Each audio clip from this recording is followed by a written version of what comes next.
अस्सलाम वालेकुम। Welcome to my channel voice over by Amna Shah. I hope कि आप खुश होंगे। कहानी शुरू करने से पहले आपसे रिक्वेस्ट है कि अगर आपको मेरा कंटेंट पसंद आता है तो प्लीज़ मेरे चैनल को सब्सक्राइब करें। आइए कहानी का आगाज़ करते हैं। साकिब ने अपने बयान में मुझे बताया कि नौरीन वकुआ से चंद माह पहले तक इनकी जूस फैक्ट्री में काम करती थी। वो पैकिंग डिपार्टमेंट में सुपरवाइज़र थी। नौरीन एक तालीम याफ्ता और खूबसूरत लड़की थी, लिहाजा साकिब का इस पर दिल आ गया। वो भंवरा सिफ्त था। फूल फूल मंडाना और कलियों का रस चूसना उसकी फितरत में शामिल था और उसे ये भी ज़ोम था कि वो जिस लड़की पे हाथ डाल दे वो बच नहीं सकती। नौरीन की हैसियत एक मुलाजिम ऐसी थी, साकिब ने उसे तरने वाला समझा, मगर खिलाफ तवक्को वो इसके लिए लोहे का चना साबित हुई। नौरीन को फांसने के तमाम मुरवजात तरीके जब कारगर साबित न हुए तो साकिब पर एक जिद सी सवार हो गई। वो नौरीन को हर हाल में हासिल करना चाहता था, कबल इसके कि इसकी ये जिद जनून की शक्ल इख्तियार करती। एक रोज़ नौरीन मंजर से गायब हो गई। वो सांस हमवार करने के लिए रुका, फिर अपनी बात जारी रखते हुए बोला, साकिब ने उसे तलाश करने की बहुत कोशिश की, लेकिन इस मकसद में उसे कामयाबी हासिल न हो सकी। फैक्ट्री छोड़ने के साथ ही नौरीन ने अपनी रिहाइश भी बदल ली थी। कोई नहीं जानता था कि वो अब कहाँ है, किस हाल में है और क्या कर रही है। उसने मेलजोल के तमाम अफराद से मुकम्मल क़िते ताल्लुक़ कर लिया था। 13 अक्टूबर यानी पिछले साल वकुआ के रोज़ नौरीन साकिब की नज़र में आ गई। वो एक बिल्डिंग से निकल रही थी कि साकिब ने उसे पहचान लिया। वो इस वक्त अपने दोस्तों अरबाब शाकिर के साथ गाड़ी में कहीं जा रहा था। उसने शाकिर से गाड़ी रोकने को कहा और गाड़ी से बाहर निकल आया। अरबाब भी इसके साथ था। वो दोनों नौरीन को उठाकर कार में डालने के इरादे से आगे बढ़ने लगे। औरत की छठी हिस्स मर्द की बनिस्बत ज़्यादा तेज़ होती है। वो अपने अंदर बेचैनी महसूस करने लगी और फिर यकायक उसने पलटकर पीछे देखा तो उसे अपने इज़्तिराब की वजह समझ में आ गई। साकिब के तेवर खासे खतरनाक नजर आ रहे थे। नौरीन ने भाप लिया कि वो इसके साथ ज़रूर कोई बदतमीजी करने का इरादा रखता है। जब उसकी समझ में कुछ न आया तो वो अपनी इज्जत की हिफाजत के ख्याल से इस बैंक के अंदर दाखिल हो गई। ओह, तो इसीलिए इसने बैंक से बाहर साकिब को देखते हुए टेलर के सामने बड़ी फिक्रमंदी से कहा था, ये कमीना मेरा पीछा नहीं छोड़ेगा। मैंने ठहरे हुए लहजे में कहा, बिल्कुल यही बात है। वो जोर देकर बोला, लेकिन बाद अज़ां क्राइम सीन पर टेलर बैंक क्लर्क फैजान ने नौरीन से उसके कहे हुए जुमले के हवाले से बात की तो वो साफ मुकर गई। लेकिन मैंने उसे गवाही देने के लिए आमादा कर लिया था, मगर कुछ हासिल नहीं हुआ। अपनी पेशी भुगताने के बाद वो एक मरतबा फिर गायब हो चुकी है। पता नहीं बेचारी जिंदा भी है या नहीं। मकतूल जिस बैंक में सिक्योरिटी गार्ड था, इसी ब्रांच में नौरीन का अकाउंट भी था। मैंने पुरसोच अंदाज में कहा, अगर कोशिश की जाए तो बैंक के रिकॉर्ड से नौरीन के घर का एड्रेस निकाला जा सकता है। आप ठीक कह रहे हैं बेग साहब, वो तायदी अंदाज में गर्दन हिलाते हुए बोला, मैंने अभी तक संजीदगी से ऐसी कोशिश नहीं की, मगर अब ज़रूर करूँगा। क्या मतलब है आपका? मैंने सरसराती हुई आवाज़ में पूछा। आपने नौरीन को ट्रेस करना ज़रूरी क्यों नहीं समझा? अब तक इस केस का हुलिया जिस कदर बिगाड़ दिया गया है, इसमें नौरीन की गवाही का मरहम कोई चमत्कार नहीं दिखा सकता था। आफताब ने एक ठंडी सांस खारिज करते हुए बताया, इसकी गवाही से अहम ज़्यादा से ज़्यादा सिर्फ ये साबित कर सकते थे कि मुलजिम साकिब एक अय्याश तबे शख्स है। वो नौरीन पर बुरी नज़र रखता था। वो नौरीन को ज़बरदस्ती उठा ले जाने के इरादे से बैंक में दाखिल होना चाहता था कि सिक्योरिटी गार्ड से उसकी मुठभेड़ हो गई, वगैरह वगैरह। लेकिन ज़ेर समाअत केस में साकिब पर सिक्योरिटी गार्ड फैसल को कत्ल करने का इल्ज़ाम है और कत्ल की इस वारदात के साथ नौरीन का बराह रास्त कोई कनेक्शन नहीं बनता। अलावा इसी उसने रुक कर नदामत भरी निगाह से मुझे देखा और नज़र झुकाकर बोला, इस जेल में मुझ पर खासा दबाव है। मेरे आसाब चटकने लगे हैं, दिमाग मायूस होकर रह गया है। मैं खुद को हिजरा महसूस करने लगा था कि आपने मेरे अंदर एक करंट सा दौड़ा दिया है। मैंने आपसे अपनी जिन कैफियत का जिक्र किया है वो यहाँ आने से पहले तक की थी, अब तो सर से कफन बांध लिया है। फिर किसी की धमकी से क्या डरना? मसलन किस किस्म का दबाव? मैंने ठहरे हुए लहजे में कहा, जिसने आपकी सोच, इरादे और हिम्मत को कत्ल करके रख दिया है। मैं जानना चाहता हूँ। केडी खान ने मुख्तलिफ ज़राए से मुझे ये समझाने की कोशिश की है कि अगर मैंने ज़्यादा बुलंदी पर उड़ने की कोशिश की तो मेरे पर नोच कर हमेशा के लिए वर्दी उतार कर मुझे घर पर बिठा दिया जाएगा। हाँ, अगर मैं खाना पूरी के लिए हर पेशी पर शराफत का मुजाहरा करते हुए अदालत में हाजिरी लगाता रहूं तो इस केस के इख्तिताम पर मुझे एक खुसूसी इनाम दिया जाएगा, उसने बददिली से वजाहत कर दी। मगर अब तो आपने शराफत छोड़ दी, मैंने का नारा लगाते हुए। अलम बगावत उठाने की ठान ली है, मैंने उसके चेहरे के तासुरात का जायजा लेते हुए कहा। गोया आपने खुसूसी इनाम से हाथ धोने का फैसला कर लिया है। भाड़ में गया वो इनाम, वो जहरखंद लहजे में बोला।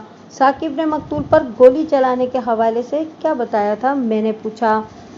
उसका कहना था कि वो गन दिखाकर सिक्योरिटी गार्ड को महज डराना और धमकाना चाहता था। आईओ ने जवाब दिया। इसीलिए उसने मकतूल के बाएं पहलू से 2 इंच का फासला रखकर फायर किया था, मगर उसका निशाना चूका या मकतूल ने तेजी से पोजीशन बदली। वजह कोई भी रही हो, गोली मकतूल के दिल में जा घुसी। और फोरेंसिक रिपोर्ट की गड़बड़ के बारे में आप क्या कहेंगे, मैंने सवालिया नज़र से उसकी तरफ देखा। इसी गड़बड़ ने दरअसल केस का धड़न तख्ता किया है। जब मुलजिम साकिब को गिरफ्तार किया गया तो उसके कब्जे से एक शानदार .38 कैलिबर 9mm क्लॉक पिस्टल भी बरामद किया गया था, जिसके मैगजीन से एक गोली चलाई गई थी, बाकी 14 गोलियां क्लिप के अंदर मौजूद थीं। इंक्वायरी ऑफिसर वजाहत करते हुए बोला। गन के लेबॉरेटरी टेस्ट और मकतूल के जिस्म से निकलने वाली गोली के मुआयने के बाद ये साबित हो गया कि जिस बुलेट से मकतूल की मौत वाक़ हुई वो इसी गन से चलाई गई थी जो मुलजिम के पास से बरामद हुई थी। लेकिन लम्हाती तवक्कुफ करके उसने बेबसी से गर्दन को लेफ्ट राइट 2-3 झटके दिए, फिर बड़े अफसोसनाक अंदाज में इजाफा करते हुए बताया, मैं नहीं जानता कब, कैसे, किसने फॉरेंसिक रिपोर्ट को यकसर बदल डाला। इस वक्त केस की फाइल में जो रिपोर्ट लगी हुई है उसके मुताबिक मकतूल के जिस्म से बरामद होने वाली गोली 32 कैलिबर की है, जो 7mm माउजर पिस्टल से फायर की गई थी। कहाँ 9mm क्लॉक पिस्टल और कहाँ 7mm माउजर पिस्टल, मैंने हैरत से आंखें फैलाते हुए कहा। कोई मुकाबला या मवाजना ही नहीं, लेकिन मैं ये सोच रहा हूँ कि क्लॉक पिस्टल साकिब के पास आया कहाँ से। वो एक अरबपति कारपोरेट बाप का बेटा है बेग साहब, उसने कहा। इन लोगों के पास रुपए पैसे की कोई कमी नहीं है। साकिब ने किसी एमुनेशन मर्चेंट को मुंह मांगी रकम देकर इसे गन खरीद ली होगी। शायद आप ग्लॉक पिस्टल के बारे में कुछ नहीं जानते, मैंने सपाट अंदाज में कहा। आपका अंदाज़ा बिल्कुल दुरुस्त है, वो ताईदी अंदाज में गर्दन हिलाते हुए बोला। मैंने इतनी खूबसूरत गन पहली बार देखी है, मगर इसके बारे में वाक़ियतन मेरा इल्म सिफर के बराबर है। फिर इसने खासे मुल्तजियाना अंदाज में इजाफा किया। अगर आप इस गन के बारे में कुछ जानते हैं तो प्लीज़ मेरे इल्म में इजाफा करें। मैं और आप जिस पेशे से ताल्लुक़ रखते हैं वो इस अमर का मुतकाज़ी है कि हमारी जनरल नॉलेज बहुत अच्छी हो, खुसूसन हथियारों के हवाले से, मैंने गहरी संजीदगी से कहा। ग्लॉक पिस्टल ज़्यादा से ज़्यादा 2 साल पहले ऑस्ट्रेलिया की एक असलासाज कंपनी ग्लॉक ने तैयार किया है। ये ऑटोमेटिक और सेमी ऑटोमेटिक दोनों मॉडल्स में यकसा मकबूल है। इसकी फायरिंग रेंज 50 मीटर है और इसमें कम से कम 15 और ज़्यादा से ज़्यादा 30 गोलियों वाले मैगजीन बआसानी लगाए जा सकते हैं। वेपन्स की दुनिया में इसे परफेक्ट हैंडगन कहा और समझा जाता है। बेग साहब, वो सताइशी नज़र से मुझे देखते हुए बोला, लगता है आपने कानून की तालीम के साथ साथ वेपन्स पर भी PhD कर रखा है। करना पड़ता है, मैंने सरसरी अंदाज में कहा। और अब आपको भी एक काम करना है। कौन सा काम, वो हमतन गोश होते हुए बोला। मैंने अभी 9mm ग्लॉक पिस्टल के बारे में आपको जो भी मालूमात फराहम की हैं, इसमें से एक लफ्ज़ भी एडिट किए बगैर आपने हर बात को अच्छी तरह जहन नशीन कर लेना है, मैंने मुतदिल अंदाज में कहा, क्योंकि मैंने अदालत में इन तमाम नुकात को ज़ेर बहस लाकर मुलजिम साकिब को बुरी तरह रगेदना है। मेरी बात समझ में आ रही है ना? जी जी बिल्कुल, वो सर को अस्पाती जुम्बिश देते हुए जल्दी से बोला। मैं आपकी हिदायत को याद रखूँगा जनाब और इन पर अमल भी करूँगा। वेरी गुड, मैंने शाबाशी देने वाले अंदाज में कहा। और अब वो अहम पॉइंट कि जिसकी बिना पर मैंने कहा है ग्लॉक पिस्टल साकिब के पास आया कहाँ से। लम्हाती तवक्कुफ करके मैंने एक गहरी सांस खारिज की, फिर गंभीर अंदाज में इजाफा करते हुए कहा, ताहाल इस गन को पब्लिक के लिए मार्केट नहीं किया गया। 9mm ग्लॉक पिस्टल सिर्फ और सिर्फ दुनिया की टॉप ऑफ द लाइन खुफिया एजेंसीज और कानून नाफिज करने वाले चुनिंदा इदारों को ही सप्लाई किया जाता है। Oh my God, inquiry officer, حیرت اور خوف کے ملے جلے تاثرات کے ساتھ بولا، پھر تو ثاقب نے یہ گن کہیں سے یقیناً چوری ہی کی ہوگی۔ آئندہ 20 منٹ میں ہمارے درمیان کیس کی حکمت عملی پر تبادلہ خیال ہوتا رہا۔ ہم نے اس عدالتی جنگ کو جیتنے کے لیے ایک ایسا مربوط لائحہ عمل تیار کر لیا جس میں انضباط اور انضمام بیک وقت پایا جاتا تھا۔ نصف درجن سے کہیں زیادہ بھگت چکنے والے گواہوں میں سے ہم نے صرف 4 افراد پر فوکس کیا، جس میں نورین، صادق علی، فیضان اور یعقوب عرف بابا جی شامل تھے۔ یعقوب ایک بھکاری تھا جو بینک کے سامنے سڑک کے کنارے ایک درخت کے نیچے بیٹھ کر اپنا دھندا کرتا تھا۔ سب لوگ اسے اندھا فقیر یا بابا جی کہتے تھے۔ یعقوب اس کیس کا ایک دلچسپ کردار تھا۔ اس میٹنگ کے اختتام پر آفتاب نے اپنے ایک خدشے کا اظہار کرتے ہوئے کہا، بیگ صاحب، ہماری پلاننگ پرفیکٹ ہے، لیکن ایک بات ذہن کے کسی دور دراز گوشے میں موجود رہ کر مجھے پریشان کر رہی ہے۔ آفتاب صاحب، اندوہگی کیوں ہوتے ہیں؟ میں نے تسلی آمیز انداز میں کہا، اس جنجالی بات کو ذہن کے دور افتادہ کونے سے کھینچ کر باہر لائیے۔ آپ نے بھی سن رکھا ہوگا، وہ اپنے اندیشے کو زبان تک لاتے ہوئے فکر مند لہجے میں بولا، غریب آدمی وکیل کرتا ہے اور امیر آدمی جج۔ اگر کیڈی خان نے اس کیس کے جج ہی کو خرید لیا تو ہمارا کیا ہوگا؟ آپ نے بھی سن رکھا ہوگا۔ میں نے اسی کے مطابق جواب دیا اور پھر یہ شعر پڑھ ڈالا، مدعی لاکھ برا چاہے تو کیا ہوتا ہے، وہی ہوتا ہے جو منظور خدا ہوتا ہے۔ اس نے اس بات میں سر ہلانے پر اکتفا کیا۔ اس پیشی پر 2 گواہوں کو عدالت تک پہنچانے کا بندوبست کر لیا گیا تھا، جن میں سے ایک نورین، دوسرا صادق علی تھا۔ نورین کو میں نے بڑی محنت سے کھوج نکالا تھا۔ اسی تلاش کے دوران میں مجھے یہ بھی پتہ چلا تھا کہ کیڈی خان کے گرگے اسے ڈھونڈنے کی مہم میں لگے ہوئے تھے اور اس کا اسے بخوبی علم بھی تھا۔ نورین ایک مظلوم، مجبور اور دکھیاری لڑکی تھی۔ ظاہر ہے وہ کیڈی خان کا مقابلہ نہیں کر سکتی تھی، لہٰذا چھپتی پھر رہی تھی۔ میں نے اس کے چھلنی احساس پر ہمدردی اور عہد حفاظت کا مرہم رکھا تو وہ میری بات ماننے کے لیے تیار ہو گئی تھی۔ میں نے اسے نہایت ہی خفیہ طریقے سے سٹی کورٹ تک پہنچایا تھا۔ میرے اور آفتاب کے سوا اور کوئی شخص یہ نہیں جانتا تھا کہ نورین اس وقت عدالت کے باہر موجود ہے۔ البتہ سیکورٹی گارڈ صادق علی کی آمد سے ہر متعلقہ شخص واقف تھا۔ گواہوں پر جرح کا احوال بیان کرنے سے پہلے میں آپ کو ملزم ثاقب کی طرف لے چلتا ہوں۔ میں نے جج سے اجازت لے کر اس کی مزاج پرسی کے عمل کا آغاز کر دیا۔ ثاقب کی عمر لگ بھگ 25 سال تھی۔ وہ ایک دراز قامت اور خوبرو نوجوان تھا۔ حیرت انگیز طور پر جیل میں کم و بیش 1 سال گزارنے کے باوجود بھی اس کی دلکشی اور رعنائی میں سر منہ فرق نہیں آیا تھا۔ میں نے اسی پوائنٹ سے اپنی جرح شروع کی۔ جیل میں کیسی گزر رہی ہے؟ میں نے ملزم کی آنکھوں میں دیکھتے ہوئے تیز لہجے میں پوچھا۔ وہ اپنے باپ کے اختیار اور طاقت کے نشے میں اس قدر چور تھا کہ میرے سوال کے اندر چھپی سنگینی کو محسوس نہیں کر پایا۔ بڑی سادگی سے اس نے اطمینان بھرا جواب دیا، اللہ کا شکر ہے، میں بڑے مزے میں ہوں۔ ملزم کے جواب نے وکیل صفائی کو گڑبڑا دیا تھا، لیکن قبل اس کے کہ وہ میرے کام میں کوئی رخ نہ ڈالتا، میں نے جج سے مخاطب ہوتے ہوئے باوجہ بلند کہا، your honour, the point is to be noted, جو شخص قتل کے الزام میں گزشتہ 1 سال سے اپنی جیل کسٹڈی میں ہے، اس کی آواز اور انداز سے قطعی یہ محسوس نہیں ہوتا کہ اس نے ایک رات بھی جیل میں گزاری ہوگی، اور یہ چمتکار دولت بی بی کا رہین منت ہے۔ کیا یہ دولت بی بی استغاثہ کی کسی گواہ کا نام ہے؟ وکیل صفائی نے حیرت بھرے لہجے میں پوچھا۔ وکیل صفائی نے یہ سوال براہ راست مجھ سے کیا تھا، لیکن میں نے اسے اگنور مارا اور روئے سخن جج کی جانب کر کے اپنا کام جاری رکھا۔ جناب عالی، میری معلومات کے مطابق ملزم کو جیل کے اندر اپنے گھر جیسی سہولیات میسر ہیں۔ اس کے باپ کی دولت نے ہر نوعیت کا آرام اور آسائش اسے مہیا کر رکھا ہے۔ یہ دولت بی بی یعنی لکشمی دیوی بھی بڑی کمال کی چیز ہے۔ خیر، اب یہ زیر سماعت کیس کی ایک ایسی خوبی ہے کہ اسے جتنا بھی ڈسکس کیا جائے وہ کم ہے، اسی لیے میں مزید اس کا ذکر نہیں کروں گا۔ اس نامراد نے تو کیس کا حلیہ بگاڑ کر رکھ دیا ہے۔ لمحاتی توقف کر کے میں نے ایک بوجھل سانس خارج کی، پھر ایکیوز باکس کے نزدیک جا کر ملزم سے سوال کیا، کیا تم نورین نامی کسی لڑکی کو جانتے ہو؟ اس کے چہرے پر ایک رنگ سا آ کر گزر گیا، تاہم اس نے کسی گھبراہٹ کا مظاہرہ نہیں کیا اور بڑے اعتماد سے بولا، اگر آپ کی مراد اس نورین سے ہے جو ہماری جوس فیکٹری میں کام کرتی تھی تو بس میں اسے تھوڑا بہت جانتا ہوں۔ تمہارا اشارہ بالکل درست سمت میں ہے، میں نے کہا، میں اسی نورین کا ذکر کر رہا ہوں۔ मोअज़्ज़ज़, अदालत जानना चाहती है कि तुम इस नौरीन के बारे में जो थोड़ा बहुत जानते हो इसकी तफसील क्या है।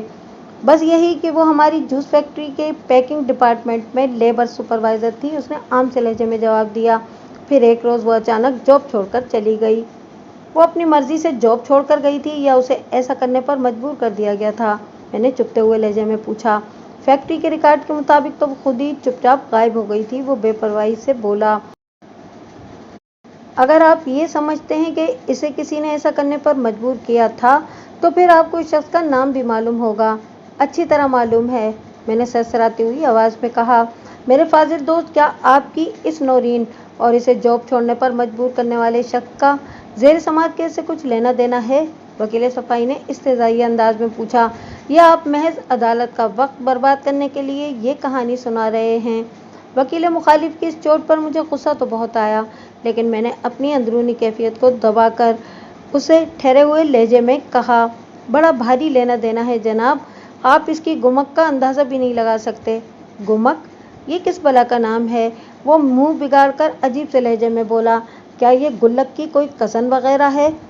लगता है मेरी ज़बान से अदा होने वाले लफ्ज़ अजब ने आपको अपने बचपन याद दिला दिया है, जब आप मट्टी के गुल्लक में सिक्के जमा किया करते थे और फिर गुल्लक तोड़कर इस अंदोखते से आप फुटबॉल या फिर बैट बॉल खरीदा करते थे। लेकिन आई एम वेरी सॉरी, आपका अंदाज़ा बिल्कुल गलत है, मैंने इसकी चोट के जवाब में तंज़िया लहजे में कहा। मैं जिस गुमक का जिक्र कर रहा हूँ इसे उर्फ़ आम में रेजोवेंस या बाज़गश्त कहा जाता है। नौरीन और वो शख्स इस केस के दो अहम मोहरे हैं, जिनमें से एक इस वक्त अदालत के अंदर और दूसरा अदालत के बाहर मौजूद है। वकील सफाई ने बेयकीनी से हाज़रीन अदालत पर एक दायराना निगाह डाली, फिर इज़्तिरारी लहजे में मुझसे पूछा। तो आप ये कहना चाहते हैं कि नौरीन इस वक्त कमरा अदालत में मौजूद है? हरगिज़ नहीं, मैंने चटानी लहजे में जवाब दिया। मेरी मुराद मजबूर करने वाले शख्स से थी, जो इस वक्त एक्यूज बॉक्स में बड़े इत्मीनान के साथ खड़ा है, इस यकीन के साथ कि आप इसे जल्द ही बाइज्जत बरी कराने वाले हैं। लम्हाती तवक्कुफ करके मैंने तीखी नज़र से वकील सफाई को घूरा, फिर जज से मुखातिब होते हुए कहा। जनाब आली, डिफेंस को अदालत के कीमती वक्त का बड़ा ख्याल है, मगर ये एहसास बिल्कुल नहीं कि वो खामखा के सवाल उठाकर इसी कीमती वक्त को कितनी बेदर्दी से बर्बाद कर रहे हैं। मेरे इस ताबड़तोड़ हमले पर वकील सफाई बगले झाँक कर रह गया। जज ने मेरी तरफ देखते हुए कहा, बेग साहब प्लीज़ प्रोसीड। मैं दोबारा मुल्जिम की जानिब मुतवज्जा हो गया और खासे जारहाना लहजे में पूछा, क्या तुम इस बात से इनकारी हो कि नौरीन ने तुम्हारी ओछी हरकतों की वजह से जॉब छोड़ी थी? तुम हाथ धोकर उसके पीछे पड़ गए थे, वो तुम्हारी आंखों में हिलकोरे लेती आरज़ू हविस की परछाइयों को देखकर समझ गई थी कि तुम्हारी नीयत में इसके लिए फतूर आ चुका है, लिहाजा किसी नौयत की अंगुश्त नुमाई से पहले ही वो अपनी इज्जत की हिफाजत के खातिर खामोशी से जॉब छोड़कर मंजर से गायब हो गई थी। हाँ, मैं इनकार करता हूँ, वो गुस्सीले लहजे में बोला। ये मुझ पर एक संगीन इल्ज़ाम है, हकीकत इसके बरक्स है। बहुत खूब, मैंने तमस्खुराना अंदाज में कहा, फिर संजीदा लहजे में इजाफा किया। अदालत हकीकत तक रसाई हासिल करने के लिए हमावक्त कोशा है, क्या तुम अदालत के इल्म में इजाफा करोगे? सच्ची बात तो यह है कि नौरीन मुझ पर लट्टू हो गई थी, वो कमाल डिटाई का मुजाहरा करते हुए बोला।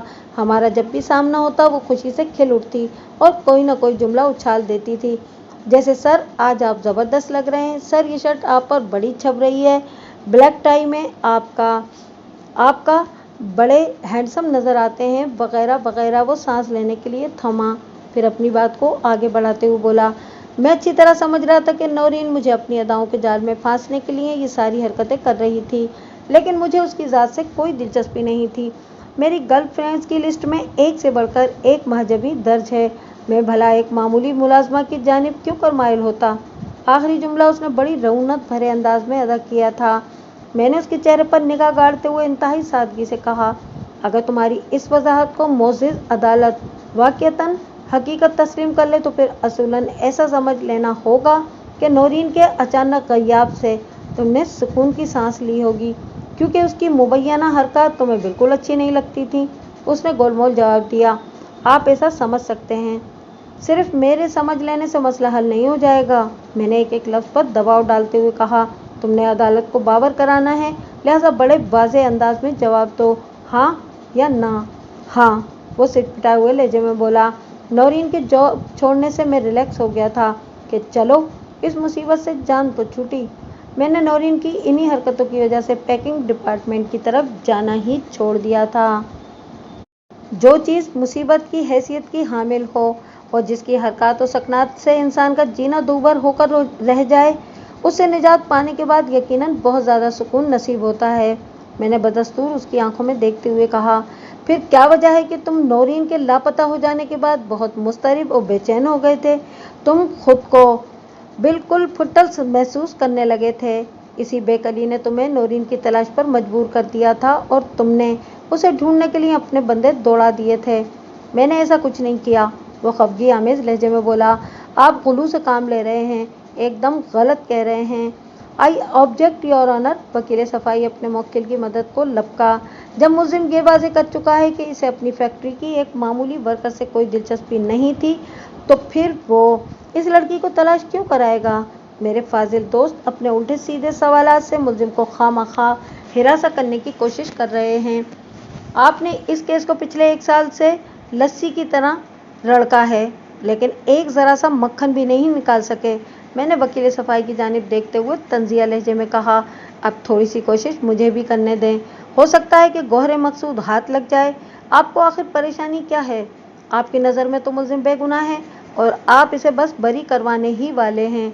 वकील सफाई मुझे मानदाना अंदाज में घूर कर रहे क्या?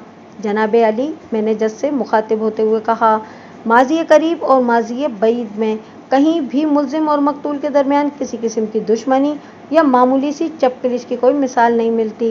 ये दोनों एक दूसरे के लिए कतई अजनबी थे। गुज़िश्ता साल 13 अक्टूबर को बैंक के सामने जो अफसोसनाक वाक़या पेश आया था, उसका मरकज़ी किरदार यही नौरीन नामी लड़की है, लिहाजा इसके जिक्र को खारिज अज जिरह नहीं किया जा सकता। अगर मेरे फाजिल दोस्त थोड़ी बुर्दबारी से काम लें तो मैं अपने मकसद को ज़्यादा बेहतर अंदाज में वाज़ेह कर सकूँगा। वकील साहब, आप क्या कहते हैं? जज ने वकील सफाई से पूछा। ठीक है सर, वो कंधे उचकाते हुए बोला, हम तो किसी को रड़क रहे थे। वकील इस्तगासा, अगर पानी को रड़क कर उसके अंदर से मक्खन का पेड़ा निकालना चाहते हैं तो ये तमाशा हम भी देखेंगे। बेग साहब, आप अपनी जिरत जारी रखें, जज ने ठहरे हुए लहजे में कहा। मैं दोबारा एक्यूज बॉक्स में खड़े अरबपति बाप के अकलौते बेटे मुलजिम साकिब की जानिब मुतवज्जा हो गया और उसे अपने तीखे सवालात की बाड़ पर रखते हुए पूछा, शकूर और फैयाज से आपका क्या ताल्लुक है? ये दोनों हमारे मुलाजिम हैं, उसने जवाब दिया। क्या ये दुरुस्त है कि नौरीन को तलाश करने का काम तुमने शकूर और फैयाज के ज़िम्मे लगाया था? ये दुरुस्त नहीं है। शकूर और फैयाज ने तुम्हारे हुक्म की बजावरी में नौरीन के महल्ले के कई चक्कर लगाए थे और इसके आस पड़ोस से पूछताछ की थी। मैंने सवालिया नज़र से मुलजिम को घूरा। आपकी इस मनगढ़ंत कहानी का हकीकत से कोई ताल्लुक नहीं है, वो बेपरवाही से बोला। नौरीन के साबिक महल्लेदार जमा, वहीद और एहसान इस अमर के गवाह हैं कि शकूर और फैयाज नामी 2 अफराद नौरीन को ढूंढते हुए वहाँ गए थे और उन्होंने नौरीन के दीगर रिश्तेदारों के बारे में भी इस्तफसार किया था। मैंने बदस्तूर उसकी आंखों में झांकते हुए कहा, अगर तुम इस हकीकत को तस्लीम नहीं करोगे तो मैं शकूर, फैयाज, जमान, वहीद और एहसान को अदालत में बुलाने पर मजबूर हो जाऊंगा। फिर दूध का दूध और पानी का पानी अलग हो जाएगा। बस शौक मेरे फाजिल दोस्त, वकील सफाई ने इस्तेज़ाई अंदाज में कहा, आप मेरे मुवक्किल को सज़ा दिलवाने के लिए बेसिमत बेहिसाब तवानाई ज़ाया कर रहे हैं और आपकी इस हालिया ख्वाहिश के बारे में मैं सिर्फ यही कह सकता हूँ कि मेरे लिए इसमें दिलचस्पी का कोई पहलू नहीं है। ई हमा बच्चा शुतरस्त, उसने मेरा खून खौलाने के लिए अपनी बात के अख्तिताम पर एक फ़ारसी का मुहावरा टाँक दिया था। मतलब मैं जो कुछ भी करने का इरादा जाहिर कर रहा हूँ इसमें कुछ नया नहीं है। अब मुझ पर लाजिम हो गया था कि मैं भी फ़ारसी के मुहावरे ही में इसका मुंह तोड़ जवाब दूँ। बहुत खूब, सुभान अल्लाह, मैंने तन से भरपूर चोट लगाते हुए कहा। ई गुल दीगर शगुफ्ता। मेरी इस बरमहल चोट पर वकील सफाई की तबीयत मुकद्दर हो गई। कबल इसके कि वो कोई नया शगुफा छोड़ता, मैं मुलजिम की जानिब मुतवज्जा हो गया और ठहरे हुए लहजे में कहा, वकुआ के रोज़ जब तुम्हें पुलिस ने गिरफ्तार किया तो तुम्हारे साथ 2 अफराद और भी थे, यानी अरबाब और शाकिर। तुम लोग कहाँ से आ रहे थे और कहाँ जाने का इरादा था? उसने सरसरी से अंदाज में जवाब दिया, हम घर से आए थे और सी व्यू की तरफ जा रहे थे। फिर रास्ते में अचानक तुम्हें नौरीन नज़र आ गई। मैंने कड़ी निगाह से उसे देखते हुए कहा, तुमने शाकिर से गाड़ी रोकने को कहा। जिस लड़की की तलाश में तुमने ज़मीन आसमान एक कर दिए थे, वो यूं ही सरेरा दिखाई दी तो तुम्हारा दिल खुशी से झूम उठा। तुम और अरबाब गाड़ी से निकलकर नौरीन की जानिब बढ़े, लेकिन इस दौरान में नौरीन बैंक के अंदर दाखिल हो चुकी थी। फिर जब सिक्योरिटी गार्ड ने तुम्हें रोकने की कोशिश की तो तुम तेश में आ गए और मैंने दानिस्ता सवालिया अंदाज में जुमला अधूरा छोड़ा तो वो जारहाना अंदाज में बोला, और कुछ भी नहीं वकील साहब, इस किस्म के सवालात आपसे पहले वाले वकील ने भी बहुत किए थे। मैं इसकी बातों में नहीं आया था, आपको भी शदीद मायूसी होगी। मुझे पहले वाले वकील साहब जैसा समझने की गलती नहीं करना, मैंने उसकी आंखों में देखते हुए वार्निंग देने वाले अंदाज में कहा, वरना यह गलत फहमी तुम्हें ले डूबेगी। मुझे सख्त एतराज़ है जनाब अली, वकील सफ़ाई ने करारी आवाज़ में कहा। मेरा मुवक्किल वाज़े कर चुका है कि वक़ुआ के रोज़ वो अपने दोस्तों के साथ एक कार में जाए वक़ुआ के नज़दीक से गुजरा ज़रूर था, ताहम वो वहाँ रुका और ना ही गाड़ी से बाहर निकला। इसके बावजूद भी मेरे फाजिल दोस्त मुलजिम को डराने और धमकाने की कोशिशों में मसरूफ़ हैं। मोअज़्ज़िज़ अदालत से मेरी इस्तदा है कि वकील सरकार को ऐसी हरकतों से बाज रहने की तलकीन की जाए। बेग साहब, जज ने मुझसे कहा, मुलजिम जिस बात का कतई इनकार कर चुका है, आप इसके जिक्र को छोड़कर जिरा जारी रखें। थैंक यू योर ऑनर, मैंने मौतबाना अंदाज में कहा। फिर मुलजिम की तरफ रुख फेर कर इस्तफसार किया।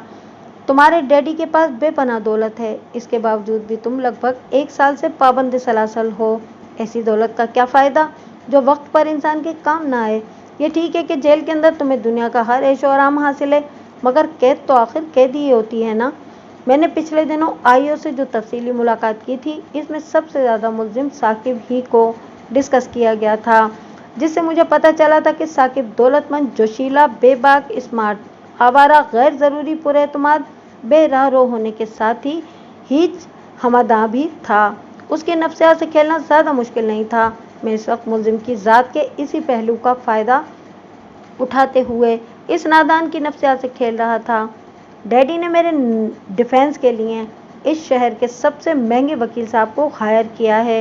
वो फ़ख्र से सीना फुलाते हुए बोला, इन वकील साहब की काबिलियत के आप भी इस वक्त मोतरफ़ हो जाएंगे जब ये मुझे बाइज़्ज़त बरी कराने में कामयाब हो जाएंगे। मैं तुम्हारी बर्रियत के इसलिए इस पहलू पर कुछ नहीं कहूँगा कि मुझे यकीन है कि अगर तुम फांसी की सज़ा पाने से बच भी गए तो तुम्हें उम्र कैद तो ज़रूर हो जाएगी। मैंने बेरहमी से कहा, हाँ, अलबत्ता ये बात मैं मानता हूँ कि केडी खान तुमसे बहुत मोहब्बत करता है। वो तुम्हें बचाने के लिए पैसे को पानी की तरह बहा रहा है, लेकिन मैं समझ नहीं पा रहा कि तुम्हारे डैडी ने इस केस के एक पहलू को मुसलसल नज़रअंदाज किया हुआ है। मैं बड़ी होशियारी के साथ नफ्सियाती खेल जारी रखे हुए था। वो इज़्तिरारी लहजे में पूछने लगा, कौन सा पहलू? मुतासरीन की दाद रसी का कोई रास्ता निकालकर मुसालेहत की कोशिश करना, मैंने मायने खेज अंदाज में कहा। दौलत में बड़ी ताकत होती है, यह हर बिगड़ी को बना डालती है। मैं इस नौयत की गुफ्तगू एक ख़ास मकसद के तहत कर रहा था। आप इसे सीडिंग प्रोसेस समझ लें। इस वक्त में मुलजिम और वकील सफाई के जहन में जो बीज बो रहा था, जल्द ही इसके अंदर से कोंपल निकल आना थी और इस पौधे का फल इस तगासा की झोली में गिरना था। ये मेरी एक गहरी चाल थी। केडी खान की दौलत, उसकी ताकत और इख्तियार का मुकाबला करना आसान काम नहीं था। ऐसे शहज़ोर अदालत के अखाड़े में बसहूलत ज़ेर नहीं होते। इन्हें पछाड़ने के लिए इनकी कमर में अय्यारी की कैंची डालना नागुज़ीर हो जाता है। डैडी ने ऐसी कोशिश की थी, वो मेरी चाल में आ गया और सिक्योरिटी गार्ड का भाई इसके लिए राज़ी भी था, लेकिन मकतूल की बेवा ने काम ख़राब कर दिया। मुलजिम ने मेरा डाला हुआ दाना चुग लिया था। मैंने दोस्ताना अंदाज में कुरेदा, मोअज़्ज़िज़ अदालत तुम्हारे डैडी की इस गिरा कदर कोशिश के बारे में जानना चाहती है, कुछ बताओ। मकतूल का छोटा भाई जमील नबील अरसा दराज से बेरोज़गार है, वो जमकर कहीं काम नहीं करता, मुलजिम ने बताया। मकतूल की मौत के बाद ये सुनने में आया था कि वो अपनी भाभी यानी मकतूल की बेवा सानिया से शादी करने की ख्वाहिश रखता है, ताकि सानिया और इसकी बच्ची को दर दर की ठोकरें न खाना पड़ें। लेकिन सानिया ने एक ना सुनी और बच्ची को लेकर अपने भाई के घर चली गई। ये सारी बातें सानिया मुझे बता चुकी थी। मैंने कुरैत का अमल जारी रखते हुए आम से लहजे में मुलजिम से पूछा, हर इंसान अपनी मर्जी का फैसला करने के लिए आज़ाद है, लेकिन मुअज़्ज़िज़ अदालत ये जानना चाहती है कि इस सिलसिले में तुम्हारे डैडी क्या करना चाहते थे। डैडी नबील को ऑटो स्पेयर पार्ट्स की शॉप खुलवा कर देते और इसकी शादी का सारा खर्चा उठाने को तैयार थे। वो बड़े फख्र से बोला। इसके बदले में केडी खान नबील से क्या चाहते थे? मैंने सरसराती हुई आवाज़ में सवाल किया। वो नबील से नहीं बल्कि सानिया से ये चाहते थे कि वो इस केस के हवाले से सुलह पर राजी हो जाए, मुलजिम ने कहा। मगर फ़ायदे की ये बात सानिया की समझ में नहीं आई।